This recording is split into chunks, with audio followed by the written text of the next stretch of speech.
but I was listening to an interview from what's his name, Mr. Olympia. I forget his name. Anna follows him and his wife. But he talks about how he doesn't do compounds first. In fact, he tries to I don't know burn what the out hell compounds are. like free weighted squats, like squat racks and all that kind of stuff. Doing like Versus press and versus all that versus like versus. extensions and things like that, like Oh, got it. hamstring curls and all that. So like you might be able to do like 4 plates on a squat rack on each side, which is what is that, 90, 180, that's 360 plus 45, that's 405 pounds on your squat, right? Cool. But all of that weight, along with your own body weight, is going on your knees and stuff like that, and all your joints are getting damaged over time. And so, or when you're younger and stuff like that, that's fine at first, but over time, like he's like, dude, you don't want to like you want to get this big and this whatever if that's your goal, but the goal is not to destroy your knees in the process. So he'll start out with extensions, curls, and things like that first, and burn out his muscle so that when he gets to the squat rack, he's actually lifting less weight and he's still getting just as much fatigue and exercise out of it. He's just not going as heavy. But when he's training for more mass, but I mean, the dude's already Mr. Olympia. I don't know how much more Does mass you need. does so you're telling me that studies show that the more you lift, the worse your knees get. No, just if you're trying to constantly grow mass, it doesn't have to be only through adding more weight. And adding more weight does show a correlation with No, no, no. I degradation just heard of. Mr. Olympia talk about it. I didn't look too Okay. far into it. Okay. I'm just trying it out as like, how does it feel? Because it's been a recent development, like within the last like decade or two, where it's been shown where the thought and the research had always shown that like long distance runners had worse knees, and so it's Okay. like if you want to save your knees when you're 60, just don't go running, and that's like a very common thing. It's the exact opposite, I was about actually. to say, like, doesn't it No, yeah, ultra. create like fatigue? Not fatigue. What is it? When you're not actually using the muscle as intended or as often as it's supposed to be used. What is it called? I'm not sure. It kind of goes into like a recession, so to speak. Like when you lose your bone mass in space floating around. What No, I'm is that serious. the Like thing that happens six in months in space? space, you lose like 30% bone density. I did not know It's that. like an insane amount. Like, hold on. I did not know that. That's why when you said it, I was like, what? But Dude. yeah, I guess on me, it's just like I've been having knee pain, and I haven't stopped going to the gym. 1 to 2%. Okay, yeah, one to Posture two mass. percent bone density in a month. Damn. So if you go for a year, you're talking about 24% at a top, at minimum 12%. And some of those voyages last what, 6 months? Yeah, that's why you have to do exercise and they have like fake gravity stuff so that pulls you down onto Yeah. the treadmill Because I remember when my knees were hurting about a year ago. and you grow a couple like an inch taller. Wait, is that another thing that Yeah, happens? because you decompress your spine basically. I You're need to just go to space. I floating. need to go to space. I'm 1 inch away from being half an inch away from 6 feet. Yeah, I'm just saying. I'm I'm breaking one down. inch away from being half an inch from 6 feet. That's funny. What up, Linhart? But no, it's I've been recently feeling knee pain again, and I'm just trying to find ways to like not Which side? not Front, top, back, left, right, inside, uh outside? top left. And it's not outside. It's It's like not right. outside. It's It's right next like to your kneecap. in there, and Hmm. it feels like it kind of revolves around this area. Sometimes it just feels like pressure. Like I notice that when I wake up in the morning, I feel more stiff and stuff. I'm like, it Is that from just lifting? You think? I don't know. That's the thing. Like me and Anna, we're scheduling our doctor's appointments because we want to get checked for everything from like having kids to just general checkup and all that. Just see where we're at, and just Yeah, you're supposed to do that once a year. yeah. I haven't done it in the last two. Okay. Yeah, yeah. That being said, you're supposed to go to the dentist like at least once a year or 6 months or something like that. Yeah. And the last time I went, it was like proper 6 years before I went. Luckily, I didn't Yeah. have anything, and my teeth were in great shape. But Yeah. Last time I went to the dentist was when I fell on the scooter. right. Yeah. Which Anyway, was actually about a year ago now. so by the way, oh, what was I saying? Oh yeah, no, I was just gonna say the research shows that um, those who run Mhm. have the best knees and the best joints across the board Nice. by the time they go into So just run old more. age. Yeah, well, I guess I don't Well, know I if it's guess. necessarily running. Well, That's what I was I would say asking if like this, like lifting. since we moved, which is officially as of yesterday a month, um, I haven't really done much cardio, so I wonder if there's a correlation to that. I don't know, but my goal in trying to switch up the routine was more on the side of like I got a hernia a year ago. I think it's been about a year now that I've had the hernia. And when I got my hernia, I was like deadlifting 4 or 5. No, I was doing Sorry, no, I'm deadlift just 4 or 5. reading the dumbest article ever. That's not at all what I asked, but no, no, no. Sorry, not you. No, But this no, no, article is yeah. like, are runners healthier than bodybuilders?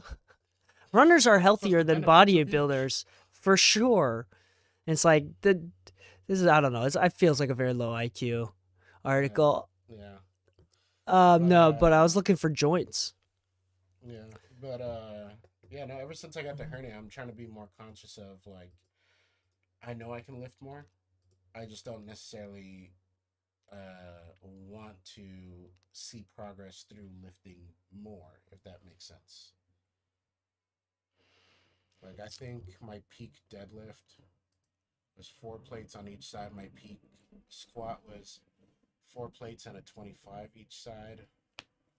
Like I know I outdid Henry when it came to squats and deadlifts. You And beat I, Henry? yeah, Dude, Henry's been running a lot because dude, he's trying he's been to growing a lot.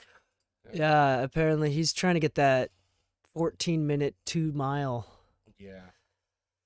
Loughton Lou. I don't think we've ever done a Oh, Loughton Nadia Lou. Lou. Uh What up, Matt Keed? yeah, there's anyway, let's get this episode started. And then Oh yeah, because I got to be at the rehearsal in an hour. yeah, let's do this. Oh yeah, I forgot about Yeah, that. it's at AMP. It's on Lancashire anyways. And it's at 11:30 or 11. It's at 11. Okay, so we need to Yeah. make this episode short. Okay, let's do this.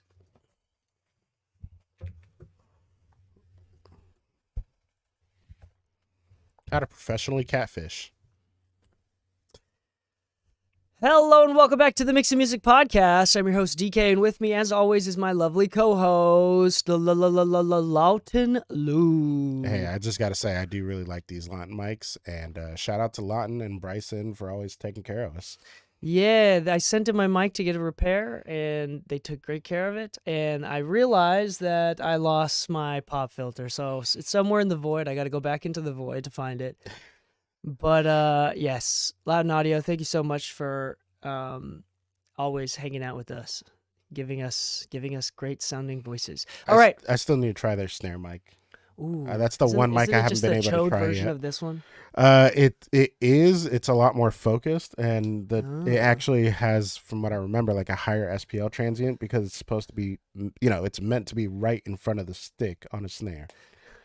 So I imagine it's the same construction grade. This thing Yeah. could take a hit from a stick. I know it has before. Yeah. Let's beat up mics and review them. This one took a beat. Actually, really well. that would make an interesting YouTube channel series. So if somebody were to just start checking mic durabilities, the SM57 test.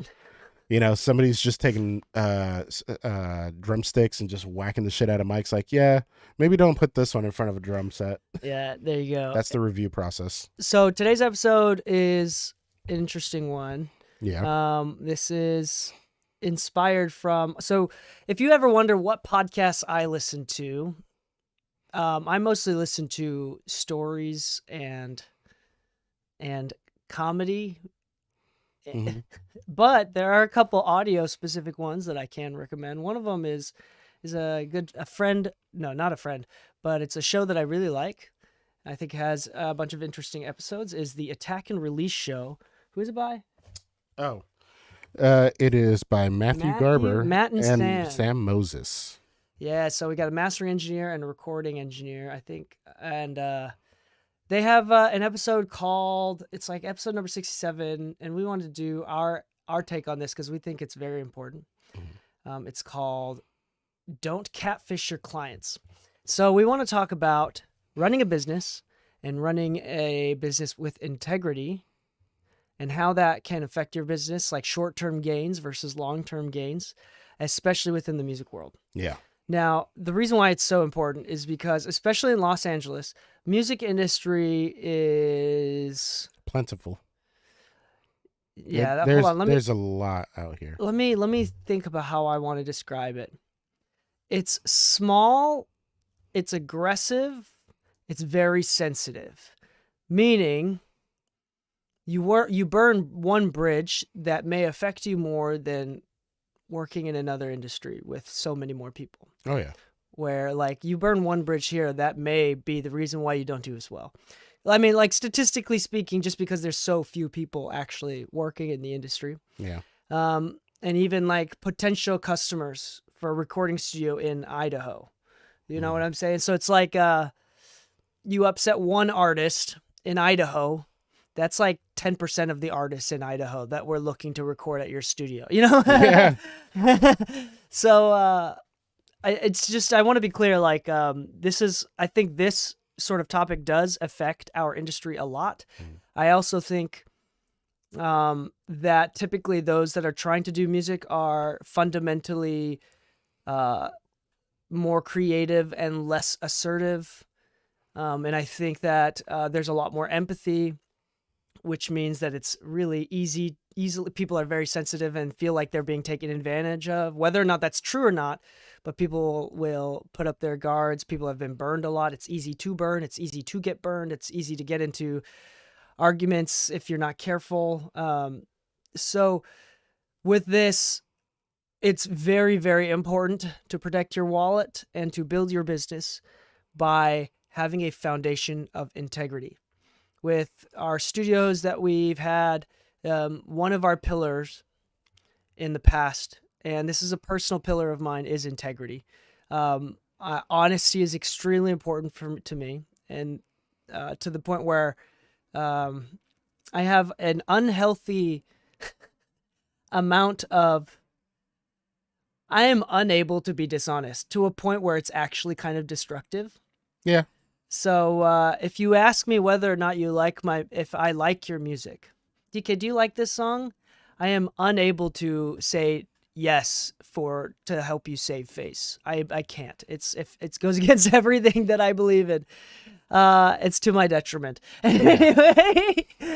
Anyway, in this episode, there are a few different practices that you should avoid. We're going to talk about some practical things. First off, Lou, you want to talk about money and having the money conversation. Yeah.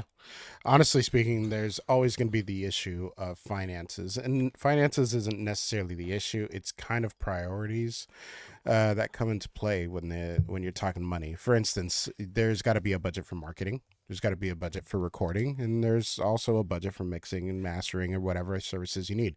A photo shoot for your album cover or your single cover, everything has an expense to it unless you're doing it all yourself, at which point the expense is also your time. Now, when it comes to finances, the last thing you want to do is promise the world and charge $50 for it. Because the reality is those $50 are not going to pay all your bills. So you can't dedicate that much time to it, right? And if you're just going to half-ass it and just turn it in, then those people feel like you cheated them out of what you promised. And they probably would have been more willing to pay more for it. But sometimes there's the opposite side of that hand, which is you say, you know what, for me to really give it the love and attention that it needs, account for revision time and all that kind of stuff and my own overhead and all that, it's going to be, let's just say $300, $500, whatever your mixing price is. But they tell you, hey, you know what, honestly, that's really expensive. I don't think I can afford it. It's like, well, you know what, it sounds like we want to work together though. And that's kind of the first starting ground. We want to work together. The conversation doesn't need to be like, oh, but I'm the best, or I have this gear, this and that. You don't have to justify yourself in the sense of like promising the world in exchange for their finances and this and that. What you really need to do is have an honest conversation. And it always comes back to that honesty. It's like, listen, I would really like to work with you, but I can't do it for less, and then put it on a back burner and not give it priority because you're going to end up feeling cheated, this and that. And just be honest with them. Like, I don't want to provide a service that I'm not going to be comfortable with. Yeah, there's so let's talk about that as the first point then. We're talking about it. I'm going to say it directly on the head. Mhm. It's having a business, an honest business, and I'm going to say integrity because integrity it encompasses honesty and beyond. Mhm. It's a little bit more than just being honest, having integrity. So the number one thing is you're talking about setting expectations. Setting expectations whether your price point is acceptable or not currently. What you're willing to do, what they want. What do Uh, they need? this happens far too often, and Yeah. this is very, very dishonest. I'm kind of torn. There's a balance that we could talk about here, but Yeah. in general, just because you need the money, if you don't have experience with something, you shouldn't say you have experience with something. Yeah. Like if you've Yeah, never that's a big recorded, one. if you've never recorded drums before, you should you should either pass it on to if and they need drum Mhm. recordings, you should pass it on at least just for that part. Because here's the thing, it does two things. The reason why people lie typically is one, because they don't want to be seen or noticed, be found out that they don't know how to do something, which is the Yeah. stupidest reason. Yeah. I recently had to fix something for somebody because I never proposed myself to be a general contractor for clients for very specific reasons whenever we're doing studio stuff, because I can help you with the acoustics and I can help you with things I know, but I will not do the jobs that I don't know. This guy apparently promised certain results out of a room, promised soundproofing with 2x4 panels. Soundproofing. He didn't explain. Bad sales. He didn't actually communicate what it actually meant to be soundproof and what level of construction and costs are involved with that. Because of that, I'm now having to like walk in and actually correct them, and now they feel really cheated out of it because they spend a lot of money when the person didn't know what they were talking about. Yeah. Yeah. So number one is people pretending. The reason why people do that is because one, people pretending like they don't want to be caught not knowing how to do something. Yeah. They don't want to be seen as ignorant. It's a pride thing. That is They want to so be dumb. a trusted source, but they had to lie to become a trusted source. And number two, which is more reasonable and it's easier to empathize with, is this is a client that is willing to pay money, and you don't want to lose out on that. You want to Yeah. capitalize on everything that you have. So I don't think, and I think there's a way to resolve this. Like you can either pass off just that part, be like, hey, and you can play it off coolly in your own way too, because there's a way to navigate around a situation like this while you still come off looking like, in the hero's journey, you're the guide, right? So Yeah. the hero is the artist, right? And there's a way to come off being the respectful guide Mhm. without having to pretend like you know what you do, you know what you're doing, even though you don't. So I think one is you could say, hey, I know a guy that could do it better than me, and just be totally honest. I know a guy that can do this part better than me. I can do everything else, but this guy, he's gonna kill it. Yep. And you just do a part, just a Yep. portion, and you play it off like, I know this guy, and because it's my connection, that's why I'm dope.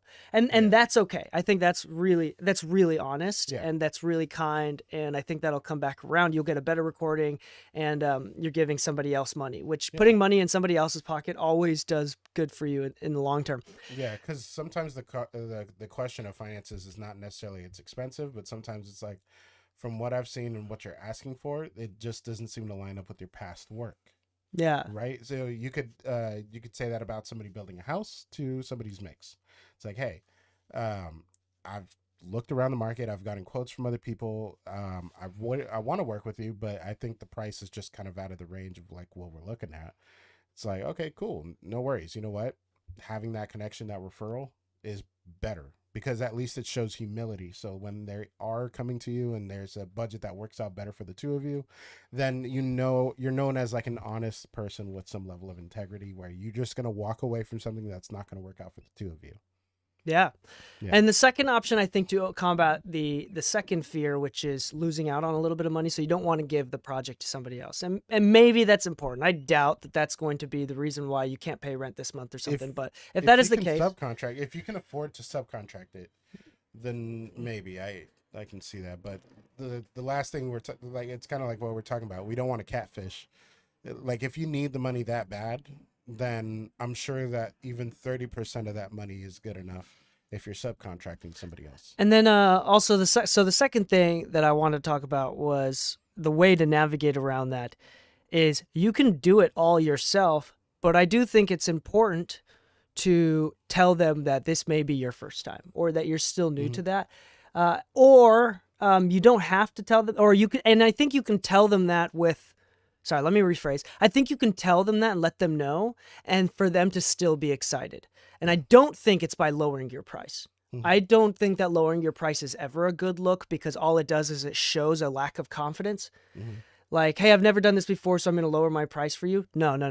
Or we Instead don't know of- each other, so as a first time, I'll lower my price. Yeah, that's difficult because it seems like it'd be good and you have a fear of losing out on this opportunity, so you want to do it. But all it does is it sets an expectation of a lower price. That's all it does. It's going to really bite you in the ass in the long term. Yeah. And money and careers are made with long-term money and returning clients, not short-term collecting on new clients. That's not how it's made. So I will say, so the second option to overcome trying to keep all the money is replace a money discount and building trust by discounting money. Replace that with enthusiasm. Yeah. So all you have to do is say, I've never recorded drums before, but I really want to. I love it. I've done so much research about it. I love this record. I think I can kill this record for you. And if you replace, like, you don't have to pretend like you know what you're doing. Just be super enthusiastic, and I guarantee clients will still want to work with you, if not more than the next person, because usually artists want someone on their team, not necessarily always strategic from the get-go. Yeah. So it's like that's just the best way to go. So again, replace discounts with enthusiasm. Okay, so that's the first thing we talk about is setting expectations, having the conversation, sitting down.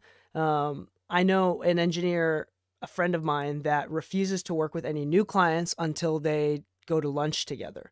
And they have like an hour, 2 hour long conversation about the project before they work on the projects. Yeah. Saying no to clients is more for your protection. And you have to, this is a Hormozy quote from, he posted on Twitter. I think it's like, in order to say yes to bigger money, you have to say no to bigger money. Yeah. For example, if you want to say yes to $1 million project, you have to learn how to say no to an $800,000 project. Yeah.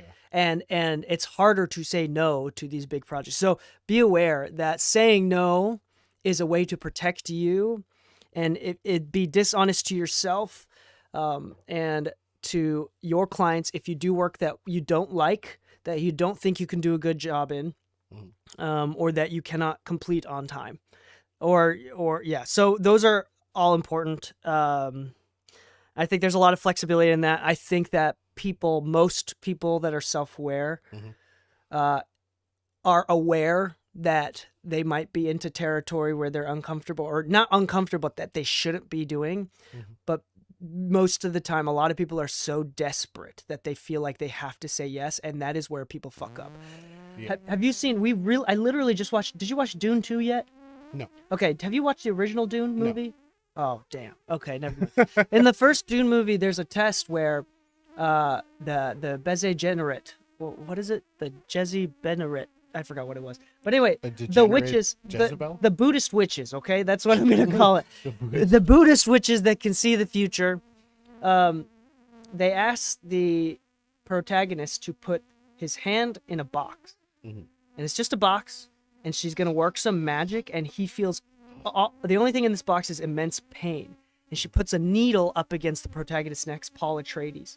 She puts a needle up to his neck, and he says, if you move, an animal will instinctively run away from the pain. Remove his hand. He says, if you move your hand, if you move at all, I will kill you right now, because you are not allowed to have this amount of power without this amount of pain. Well, you're not allowed to have this amount of power if you're not able to control your instincts. So if you flinch, if you're not able to control your instincts by like moving, then you should be killed, because your power is dangerous if you can't. Anyway, so where was I going? My brain was thinking about the situation. You have this big opportunity in front of you. Oh yeah. I do feel like okay, so I do feel like most people, and you'll notice that this is a skill that people higher up in the industry have. Is most people don't have the patience to wait, and people do kind of act like animals in the industry. It's like they scrap for their food. Yeah. People are like, I'll take anything and everything, and I'm willing to do everything. And I think there's a lot of value in that. Like, I think in the beginning stages of your career, we do encourage people trying everything, saying yes to everything, but that doesn't mean by being dishonest. I think there's a balance to it later in the career. Main reason is that not every opportunity is there to last for a long time, and sometimes you'll find people who were, they're doing well enough. They still have their work, but they don't have as much work as they used to. So now they're looking for what's new, what's next, and if something pops off, then there's another consistency. But you see it all the time. Like, an artist will take a mini retirement. They'll take a year or two off, and then whoever their main person was is just, they're not doing anything for a year or two. Yeah, so I do think that in general, you should be being very honest, and you should be like Paul Atreides and learn how to, because it's very normal and human to feel jealous of other engineers, of other producers and their success.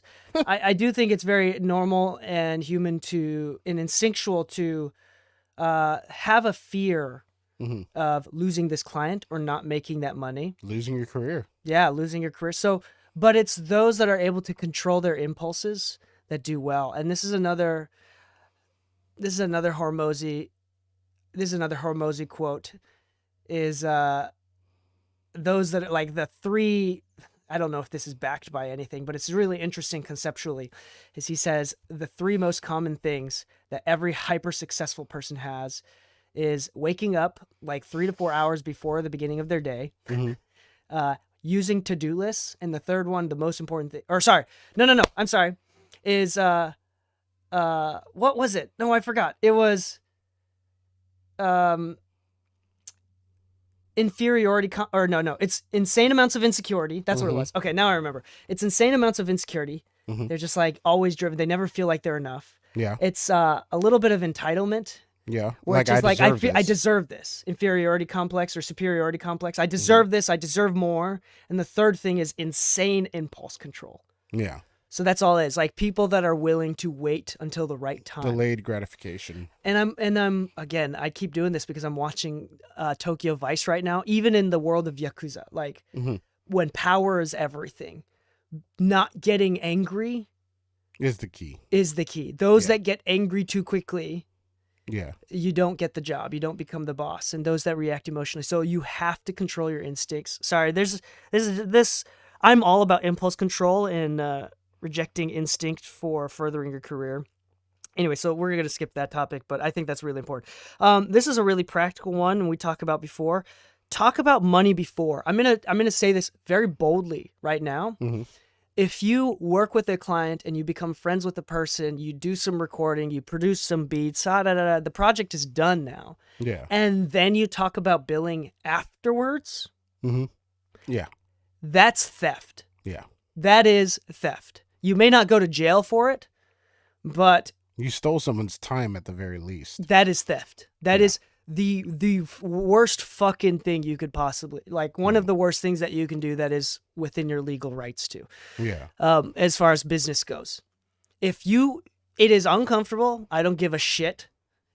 Even though it's uncomfortable, you have to talk about money beforehand. Are you doing this on a per project basis? Are you doing this per hour? What are the costs? You do not do anything you're not willing to do for free until you talk about money. And if you don't talk about money until afterwards, you bet your ass you better not charge a fucking dime for that. Yeah.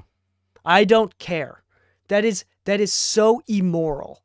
And one of the fastest ways, this is a tight topic for me, close to the chest. I hold close to the chest because I brought two friends over from Utah that moved out here. They did that so many times that I got 3 different death threats from various people because they did that to those clients. I gave them those clients. And then so those clients came back to me and giving us both death threats. And I had to resolve these issues. I had to call the police, resolve these issues because they did that. That is theft. And that is an extreme way to react to that. But that is extremely immoral. You need to talk about money beforehand, even though it's uncomfortable. Like, I'd rather have the conversation die because of my price than to piss somebody off and have that be my reputation. Yeah. There's actually, I'm finishing up 48 Laws of Power right now by Robert Greene, so we can do a part 2 of that episode. But there's a chapter that says to be unwavering, have confidence. And so it's like say your price and don't budge. Yeah. So like say your price, let it be expensive, and don't move. And then the book says something like, because if they may accept you at that price, and then if they accept you at a price that they think is a little bit higher, like they will respect and honor your creative decisions and whatever decisions you make. And if they say no, they will still walk away with respect. So I'm not gonna lie. I'm a big fan of, if you don't want to do something but you need the money, don't go cheaper, go more expensive. Because offer more. Yeah, don't. No, go more expensive. Straight out. For one reason, I don't want to do it, but I do need the money. But I'm not going to go cheaper and not want to do it. I'm not that. It's a stupid direction to go in. Why would you do something for cheaper that you don't want to do anyways? But sometimes when I feel like something's at a loss and somebody may not be budgeting properly, or you feel like that's where the conversation's going, and that's your vibe, whatever, I've had projects that I've overquoted on purpose in hopes that they would just turn it down, and then they approve it. Yeah. And the reality is, like, it doesn't make me more excited to work on it, but it makes me that much more responsible to deliver a better product anyways, whether I like it or not. If you're going to accept a project, if you're going to say yes to anything, you have to move with integrity. So if you don't like it, you should just say no. You should realistically just say no. The only time you should overquote is if it seems like something that's going to be more work. You might have to subcontract people. You might have to get other people involved. Then overquote so you can afford to pay other people. I would, you can always hire out, but yeah, I'm a big fan of the idea of like not raising children that you don't like. Yeah. So like raise children that you like. And that you could be friends with. So the idea of like, well, if I'm not gonna like my kid, I hope my kid pays me more. No, I mean in the sense of building a clientele that you like working with. No, that's So it's like I morally don't. I think people should avoid saying, no matter how much money you could make. I think people should avoid doing something that they don't like. Yeah. Now there's a difference between doing something like I don't paint walls. I don't want to paint walls. Yeah. If someone offers me $1 million, I might paint a wall. But the risk is I don't want you to constantly call me for that. The risk is I might have to change my career. Yeah. And so what is the real cost? Exactly. So it's like you have to think about that. I don't think it's okay. I think it's okay to say no to stuff just because you don't want to do it. Like, even if you hire someone else out, because then you become known as the guy that can hire that can take care of it. And if you don't want to be that guy forever, you got to think about that. Let me ask you this. Hypothetical, of course. You like this artist. Cool. We're just painting a picture of an artist you actually get along with and you like them. I know you don't like recording. I know you don't mind it here and there for a short amount of time, but you'd rather not. It's not the thing you want to do. But they're willing to pay $100 an hour for 8-hour days. And that's not enough money. I make more money mixing. Yeah. So you could overcharge. You still wouldn't like it, but if the offer is on the table for $100 an hour, I'd say still no. I would say no. Yeah. Yeah. Because the reality is, you're not into it. You're going to be sitting there for 8 hours just suffering the whole time. And how many people do we know that go into any industry? It doesn't matter what industry, I'm also but thinking, they just talk about like, yeah, I make good money, but I hate my job. I'm also thinking, I don't. I will be clear though. At this point in my life, I don't think I'm as good as recording as someone else could be because I'm out of practice. Mm-hmm. And I do think that there's other people that specialize and are willing to do that would love to do that. And if I say yes, I'm taking away money from that person. Yeah. You can always subcontract once again. If you say yes to a big project and you're going to oversee it, you're going to be QCing it, right? Cool. You can choose your team. You don't have to do everything yourself. But I'm saying in the sense of like, let's say that you weren't making, let's say it was dollar for dollar, you were actually going to get offered more to record than you're making hourly from mixing. Yeah, if that was the case, I personally would probably say no, but I don't think that that's the generalized recommendation I'd make on the podcast. Yeah. Because at the end of the day, this is, if your goal is income, Like if someone's goal is straight up make the most amount of money possible, Mhm. you should say yes to everything, even if you hate it. Yeah. But I'm not, for me, my goal is not to have a very extravagant, wealthy career. My goal is to have a balanced career. Mhm. Like, I think I'd be happy with less than 6 figures every year. Like, honestly, if it Yeah. came down to it, I'd be very happy I'm gonna be with honest. less than 6 figures every I year. think everybody would be. I think this overly lavish lifestyle thing is overly. It's more than what people actually want / need. I think it's just a painted picture that looks very nice. But once you have that overhead and everything, you realize how much you have to work just to maintain that lifestyle. You're like, actually, I think I'd be happier with less. Yeah, so it's so that's just I think personally, if your goal is money, I think if you gotta eat shit, don't nibble. Like the more Yeah. shit you can take, the more money you'll make. Swallow. All right, but either way, okay. Either way, talk about money beforehand. The last Yeah. thing I want to talk about is what we've talked. We're kind of touching on this topic, Mhm. but we haven't quite said it so explicitly. Is the importance of over delivering. Oh yeah. You never. This is a very dangerous thing, and this happens way more often than people realize. People constantly overpromise and underdeliver. Yeah. And you want to be the guy that, with a batting average of 100%, Mhm. be the guy that underpromises and overdelivers. Yeah. That is how you do well. Yeah. It's doing that consistently and having that be a brand is so. I mean, think about the time. Like there's this Chinese food store, right? And you go, you could get some food, you get some chow mein, Mhm. and you're like, they give you food, and you're like, ooh, that's a lot, and then you see them give you one more scoop. You're like, damn, they knew I was hungry today, Yeah. and that shit goes viral on TikTok. Yeah. You know what I'm saying? I was gonna say, That's how you easy go it to a is. place like Chinese food. We'll use the example.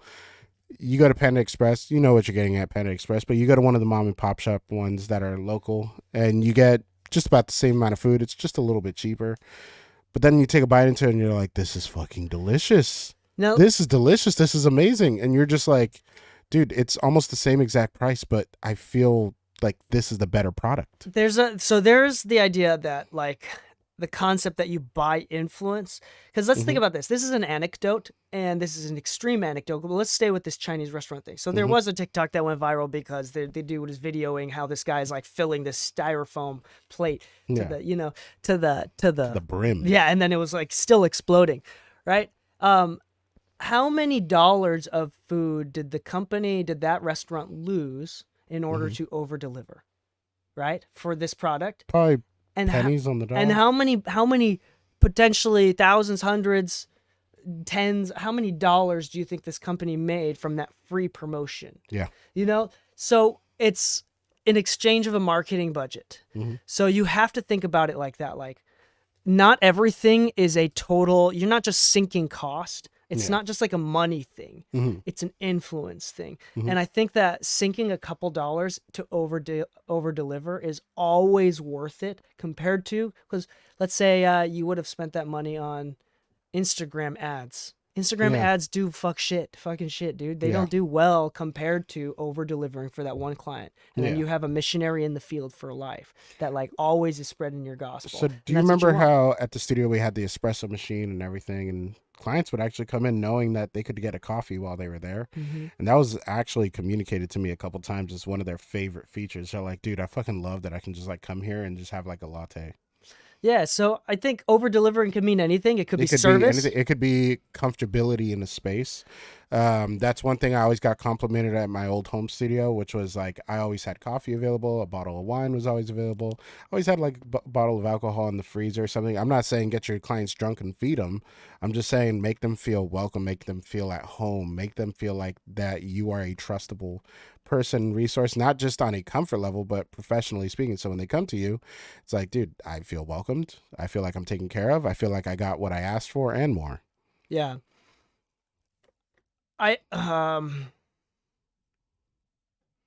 Let's talk about some of the ways that you can over deliver. I think the first thing that I want to bring up about how to over deliver is knowing your clients. For example, celebrities will almost always highly prioritize privacy Mm-hmm. and having a private parking spot Mm-hmm. and having that parking spot hidden.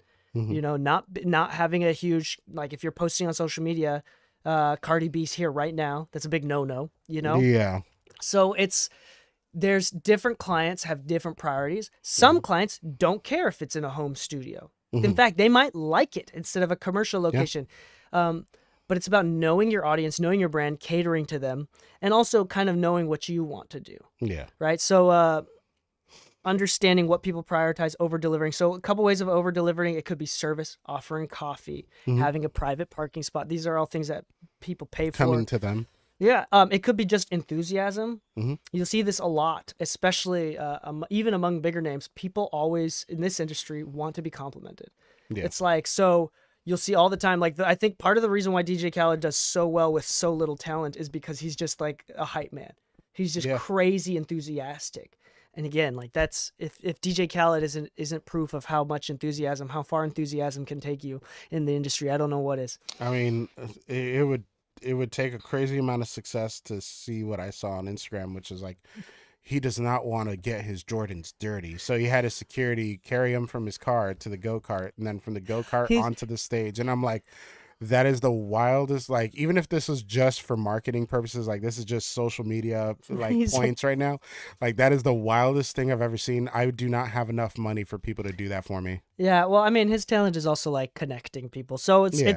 it's different. But I mean, you get the idea. That conceptually, we're not here to talk shit about DJ Khaled. No, We're no, here- I'm just we're- impressed. We're like, just here to talk about the value of enthusiasm, Yeah. right? You can over deliver that way.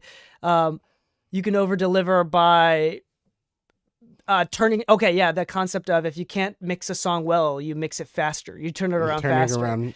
Yep. Yeah. Actually replying to emails. Literally, yeah, my branding right now in the industry is, I'm the guy, if you need to get something done last minute, and then because I work from home, if you need a last second revision, I'm able to just walk into the office. It's no big Yeah. deal. Like, so if you need fast turnaround, if you need to get it done, if you just need it, I'm that guy. Yeah. And I do a good job. Right? So it's like, you kind of, you can over deliver in many different ways, but the point is, far too often the logic people have is, I don't feel comfortable offering this, so I'm going to lower my price. Or Yeah. people negotiate themselves down. I typically charge $50 an hour, but because I've never worked on your genre before, because you're a first-time client, I'm going to charge you $30 an hour. Or Yeah. something ridiculous like $15 an hour. I think that is the dumbest way, and you're setting up expectations, which can lead to long-term lack of integrity. Yeah. Because it's going to be more difficult for you. You're going to start hating that client when everybody else is paying 50. So you're going to get mad at this client. You're going to not want to work with them. Long-term lack of Yeah. integrity. The best thing to do is, I'm going to charge you $50 an hour, and instead you make up for it, the discount that you would have given, by over delivering. Mhm. For example, maybe you don't typically do drums. Mhm. So this is just off the top of my head. You're like, okay, we're gonna do $50 an hour. We're gonna record these drums. I don't really have a lot of experience with drums, but we're gonna record these drums. And then you, on a personal level, without them asking, Mhm. you go out of your way and you let them know, hey, I did like 2 or 3 extra hours of drum editing just to tighten this up for you. And I had to learn how to do this, and it would have taken someone with a professional like a third of the time. Mhm. But there's part of the learning process. So it's like, it's that effort. It's the fact that you didn't have to do it. It's over delivering. You're really invested in the client. That goes so far. Over delivering is so consistent. In LA, that's how people stay at the bottom. It's crazy how bad a lot of these engineers and producers are out here. Yeah. We've Some of the ones that stay at the bottom, this is the biggest place they fuck up Yeah. in, is under delivering. it's the overpromise and they'll deliver every time, and sometimes it comes down to I don't want to say a lack of earned confidence, but it feels that way. I don't know if that's necessarily the right way to put this. Like, I've met many people in a high role that don't actually know what they're actually doing, because there's many times I've had to correct issues that were kind of 101 issues. But the reason that they're there is partly like what you mentioned earlier. They have a great sense of enthusiasm. They have a great sense of consistency, and they seem to meet whatever needs the artist has, you know, but the bar for quality is not that high. The bar for quality seemingly is lower than some people think. It's consistency and professionalism that requires a higher bar for you to really succeed. But the bar is pretty low right now. The bar is pretty low right now. Yeah, for we did. the We entry did. point. James and I did an episode about how the bar is super I haven't low. heard it yet. Yeah. Well, we haven't Yeah. released it yet, but it'll probably go out in a couple weeks. Yeah. But the bar is really low. All Yeah. you have to do is the Be three good things that we enough. said. To No, I start, think to I think we start. had three things. It was all you have to do is three things. All you have to do is show up on time to the appointments that you make. Use a to-do list. hmm And actually communicate with your clients Yeah. consistently. If you do those three things, you will be hyper successful Yeah. in this industry. That's how low the bar is. And we're talking about 100% batting average.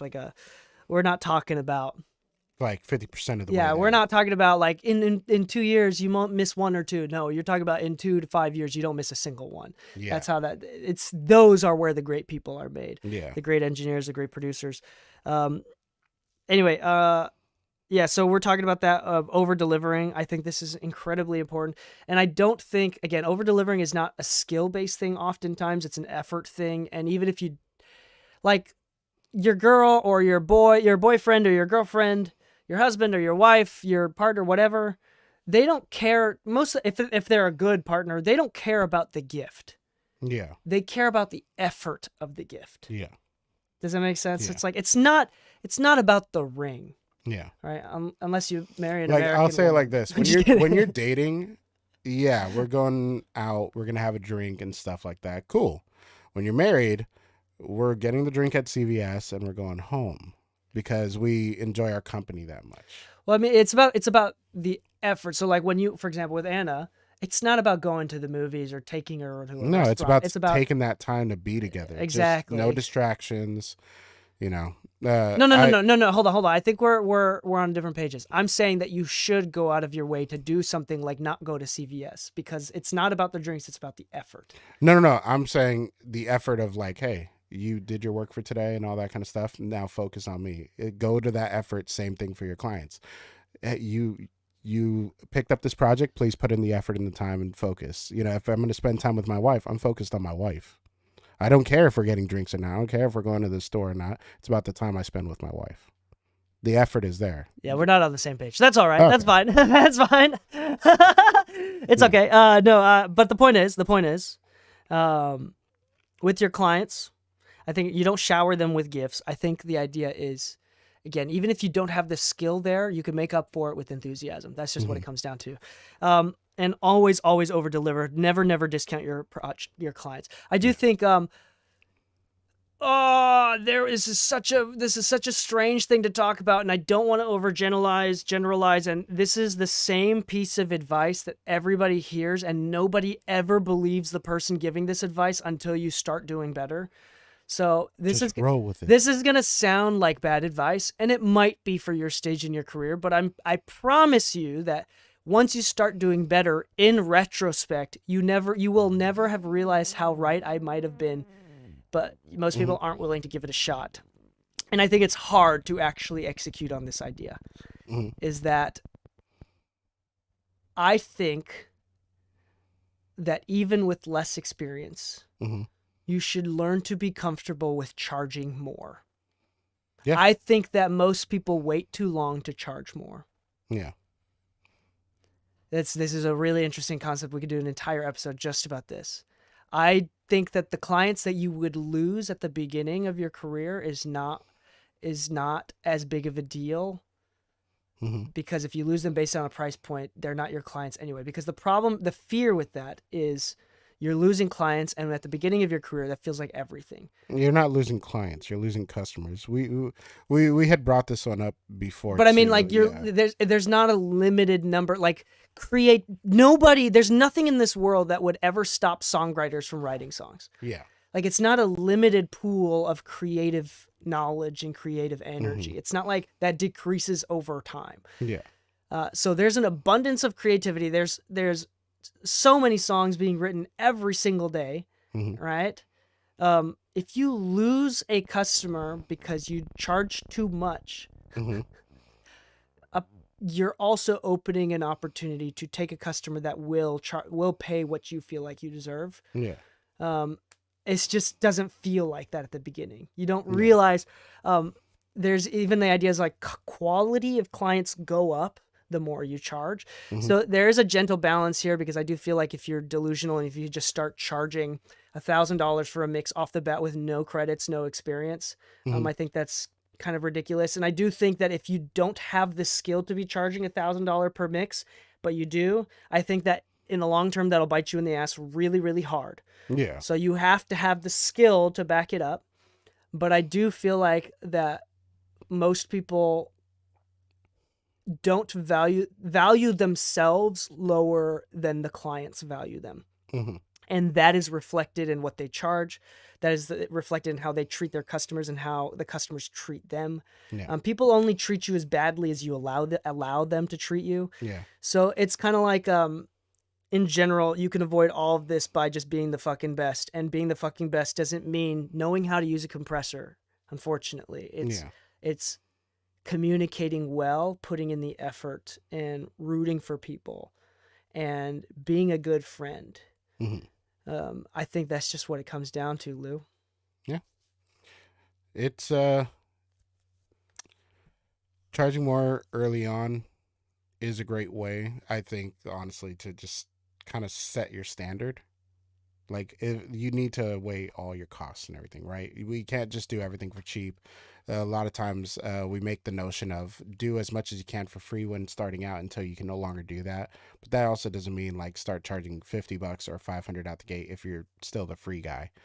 But if you're honestly scared that your price is scaring people away and then you start going back on it, it looks worse.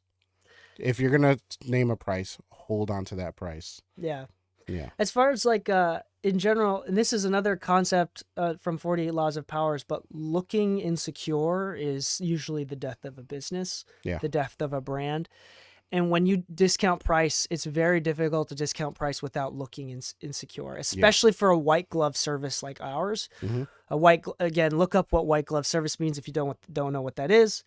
But we don't have a product on the shelves that anybody can grab. Every single project and every single song that we do is catered for that customer. Yep. It's a custom project, and we go through to the end with it, right? So from start to finish, it's like buying a Rolls Royce. You don't just buy a Honda off the lot, but a Rolls Royce, you go in, they make it for you. It's very customized just for you. Yep. You pick all the fabric and the designs and things. So that's what we do. Is we as engineers, we are a white glove service, Mm-hmm. and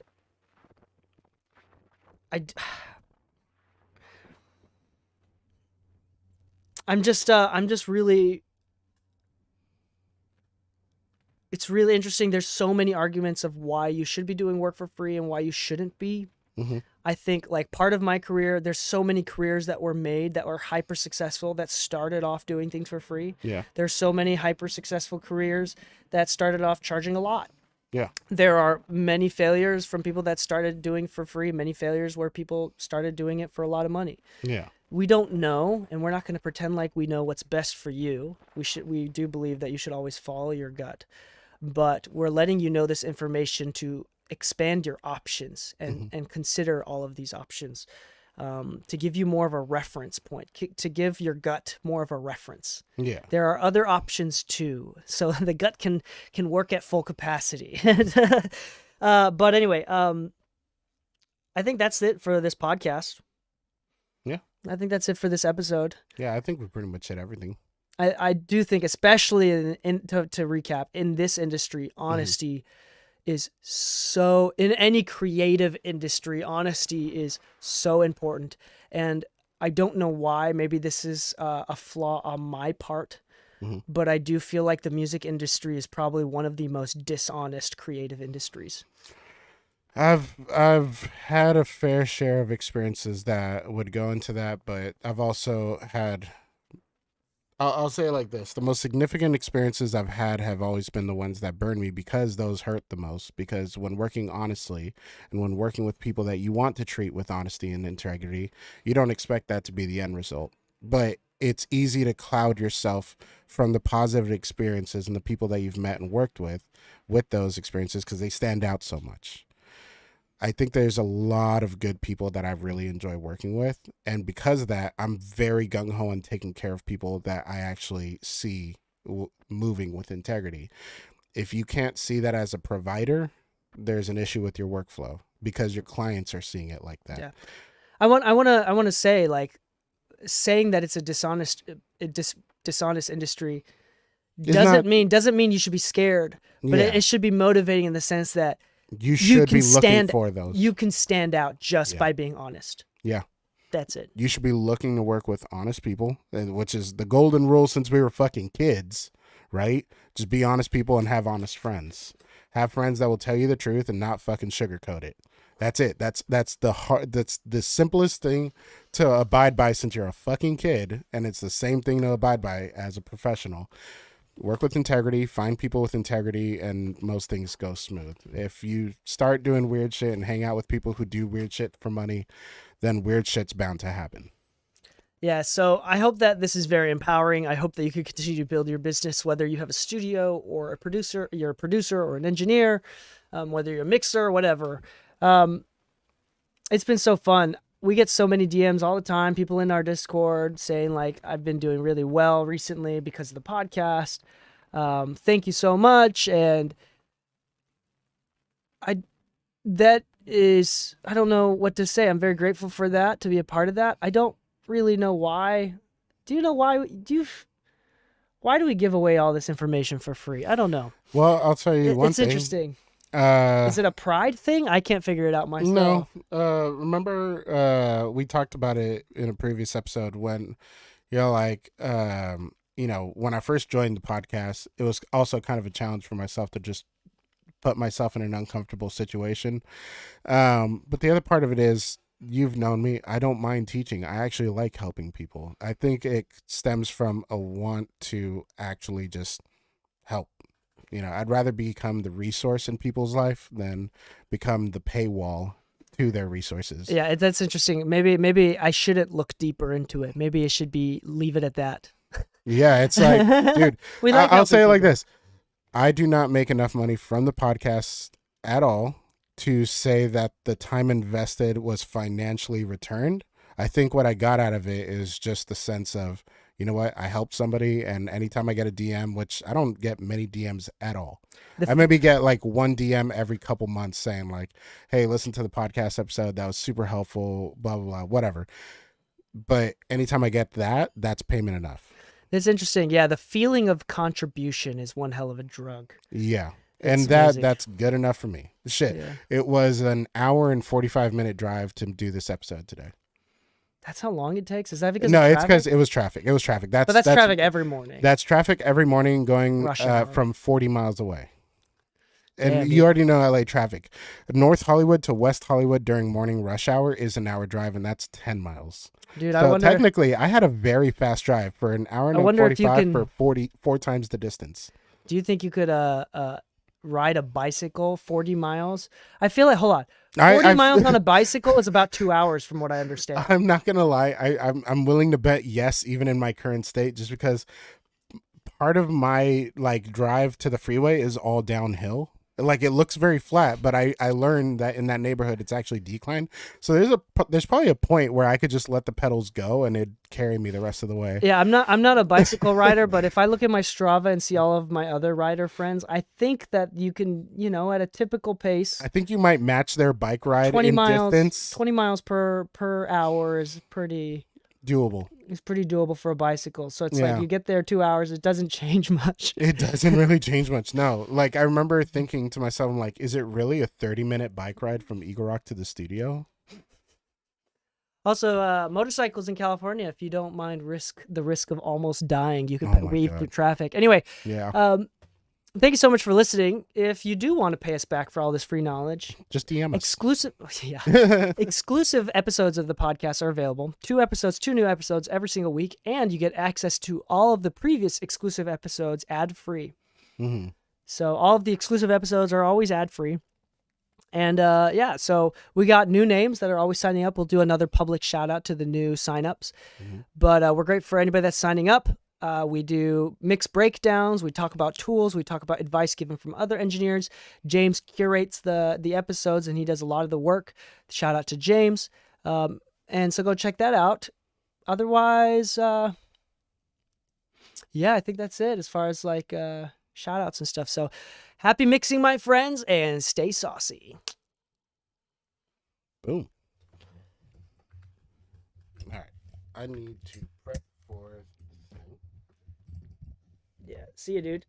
Oh, yeah. No worries. Sorry, I didn't realize we went that long. No, you're all good.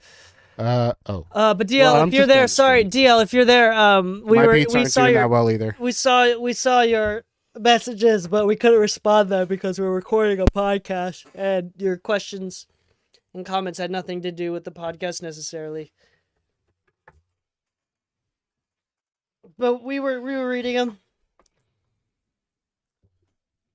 Anyway, Lou's heading out because he's got to go build a studio. Is that what you're doing right now? What are you doing? Oh no, you're doing live sound support. I'm doing a tech rehearsal for 2 concerts I have to engineer this week. Tech rehearsal for 2 concerts he has to engineer this week.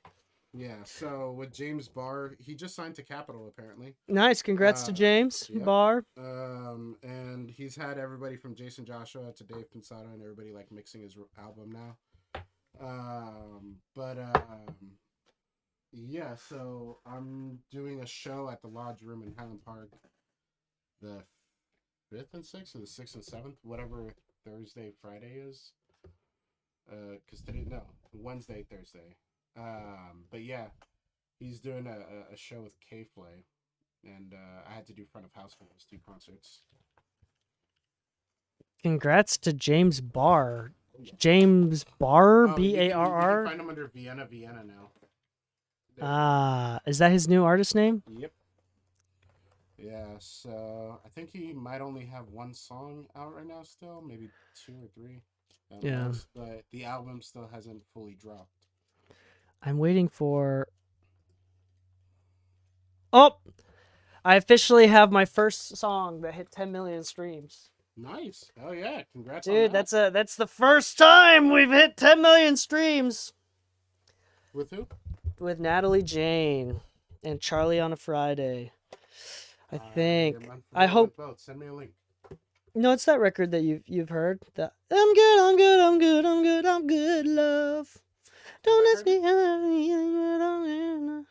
I think so. Did you play it for me? Maybe. Ooh, I have one coming up. I have another one at 7 million. Nice. But Oh, barely human. barely humming. Human. Human. Yeah. Ooh, dang, dude. But anyway, LimeWire Lou. Ooh. LimeWire Lou. Damn, that's a throwback. Ooh, that's good. Oh, we have like a Mixing Music Podcast like Facebook group. We do? And yeah, I'm managing it. There's you know how some of the Facebook groups you have to answer questions in order to be accepted by the admin? One of the questions is the low-hanging fruit, will you follow our rules? Mm-hmm. And also this one that really tells me if you're a listener of the podcast is give me a Lou nickname. And you can immediately tell when someone doesn't listen to the podcast. They call me Skrillex or something? Yeah, they're like, yeah, it's like, oh, Beat Boy. I'm like, oh, right. Yeah, that's not a... That's a tough one. That's a, like, do you decline this entry? Yeah, no, I decline all of them. That don't answer it. Because there's a lot of spam on Facebook. Yeah. That don't answer the question or they answer incorrectly. Yeah. Yeah. Well, fuck it. So your nickname giving is a litmus test of real listeners of the pod. I like it. I like it. Lou the litmus test. Litmus test Lou. Litmus Lou. Lick these nuts, Lou. Lick this Lou. Lickety Lou. Oh god. Oh god. I do have to.